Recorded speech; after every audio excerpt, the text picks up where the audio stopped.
Boa tarde a todos. Eu me chamo Victor Passos. Eu, hoje eu vou falar sobre o rádio em perspectiva na hora da estrela, publicado em 1977 por Clarice Lispector, né?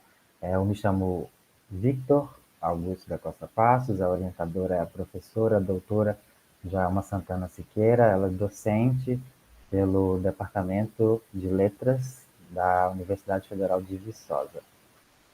Eu sou formado em jornalismo pelo Unileste, Centro Universitário do Leste de Minas Gerais, e em letras com habilitação em português e inglês pela UFV, e atualmente eu sou mestrando pela mesma instituição, né? Também pela Universidade Federal de Viçosa. O título da pesquisa é o que eu acabei de falar, O Rádio em Perspectiva na Hora da Estrela, de Clarice Lispector. A pesquisa se insere no grupo de pesquisa literatura e mídia. É um grupo cadastrado no diretório do CNPq em 2018 e que reúne projetos de pesquisa, ensino e extensão sobre as relações entre literatura, os meios de comunicação, envolvendo a imprensa, o rádio, a televisão, o cinema e a internet. Ainda esse grupo de pesquisa visa o diálogo entre essas instâncias, bem como as influências materiais, a historiografia e a crítica cultural. Esforçamos-nos para que o ensino de literatura ocupe outros espaços, além da sala de aula, né? Sobretudo espaços na mídia. Então, sobre a autora, né, Clarice, a Clarice ela é uma renomada escritora brasileira, né, do século XX, nascida em 10 de dezembro de 1920, na cidade de Chechelnik, na Ucrânia. A sua família imigrou para o Brasil quando ela tinha 1 ano de idade, né? Mudando-se para Maceió, no estado de Alagoas. Clarice deu início à carreira literária como cronista e colaboradora em jornais e revistas. E aos 22 ela lançou seu primeiro romance, que foi Perto do Coração Selvagem, o que lhe rendeu um reconhecimento e uma reputação como uma escritora. Clarice publicou A Hora da Estrela em 1977, em pleno contexto de ditadura militar no Brasil, e nesse momento o rádio era um veículo fundamental para a sociedade brasileira. A rádio era fundamental para a sociedade brasileira, e no referido romance da Clarice, né, esse aspecto é explicitado pela escuta da personagem principal, a Macabeia. Então, a narrativa em A Hora da Estrela gira ao redor de Macabeia, que é nordestina, pobre e ingênua, que se muda para o Rio de Janeiro, né? E como o narrador mesmo diz, o Rio é uma cidade totalmente foi feita contra ela. Então, ela trabalha como datilógrafa, apesar de ser quase analfabeta, né? E ela é uma personagem marginalizada, cuja trajetória é marcada por solidão, pobreza e ingenuidade. Então, neste projeto, né, o objetivo principal é analisar a presença da rádio na narrativa a partir de dois conceitos. O primeiro, que vai ser a produção de presença, e da cultura de sentidos, né? E o que esses conceitos dizem, né?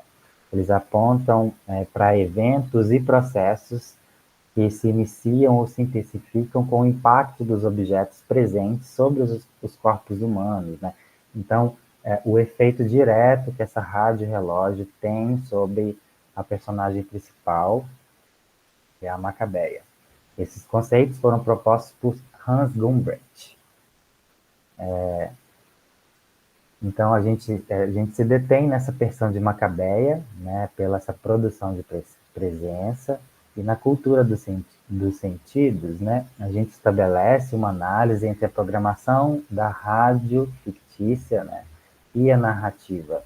Um dos temas mais estudados na obra diz respeito à pobreza, né? Macabeia é uma jovem nordestina que migrou do sertão de Alagoas para o Rio.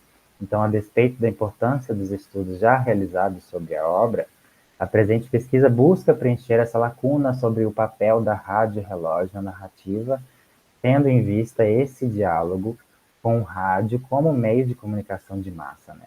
Mas também como incorporação da linguagem desse meio de comunicação à estrutura narrativa. Uma das frases da Rádio Relógio é esse, você sabia? Onde lança essa frase e logo em seguida algum fato, alguma curiosidade para o público, né? Então essa também é uma ideia repetida ao longo da narrativa, né? E como o autor mesmo diz, né? Macabeia não sabia nada, até mesmo que ela não sabia o que ela era. Então eu trouxe um trecho da narrativa, uma citação da narrativa, onde deixa muito claro isso. Então eu vou ler esse trecho. Todas as madrugadas, a Macabeia, né, ligava o rádio emprestado por uma colega de moradia, Maria da Penha. Ligava bem baixinho para não acordar as outras. Ligava invariavelmente para a rádio relógio, que dava a hora certa e cultura. E nenhuma música, só pingava em gotas que caem, cada gota de minuto que passava. E, sobretudo, esse canal de rádio aproveitava intervalos entre as tais gotas de minuto para dar anúncios comerciais. E a Macabé adorava anúncios. Era a rádio perfeita, pois também entre os pingos do tempo dava curtos ensinamentos, dos quais talvez algum dia viesse precisar a saber. Foi assim que aprendeu que o imperador Carlos Magno era na terra dele, chamado de Carolus. Verdade que nunca achara modo de aplicar essa informação, mas nunca se sabe. Quem espera sempre alcança.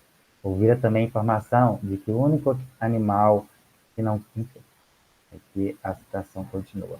Aí aqui a gente consegue perceber que essas informações que são passadas pela rádio não são de fato decodificadas pela personagem principal, né? A Macabeia. Então ela assume esse papel de rádio relógio também, né? Ela ouve a informação, repassa a informação, mas sem decodificá-la.